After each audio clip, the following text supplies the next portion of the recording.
చెప్పిన విధంగా ప్రతి ఒక్కరికి ఇండ్లు అనే కార్యక్రమము త్వరలోనే మేము తీసుకొస్తాము.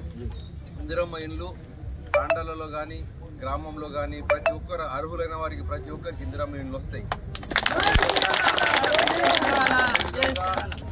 మనకు ముఖ్యంగా గిరిజన సహోదరులకు ఉన్నటువంటి సమస్య పోడు భూమి సమస్య.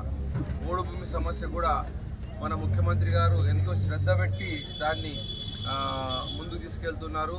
రేపు ధరణి పోర్టల్ కూడా బంద్ అయిపోయి మళ్ళీ కొత్తగా భూమాత అనే పోర్టల్ వస్తుంది.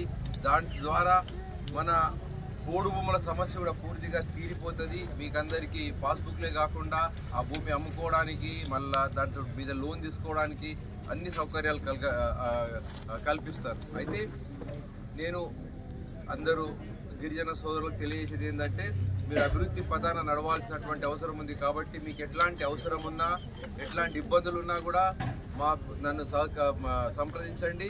నేను మీ అభివృద్ధి చేయడానికి ఎప్పటికీ మీకు ఉంటా. నేను మీకు కావాల్సినటువంటి అన్ని రకాల సౌకర్యాలు కల్పించినట్టుగా నేను చర్యలు తీసుకుంటా. తాండాలలో నీళ్ళ సమస్య కూడా ఉందన్న విషయం నా దృష్టికి వచ్చింది. మన ఎండాకాలం వచ్చేలోపే మీకు నీటి సౌకర్యం కూడా కల్పించినట్టుగా చర్యలు తీసుకుంటున్నాను.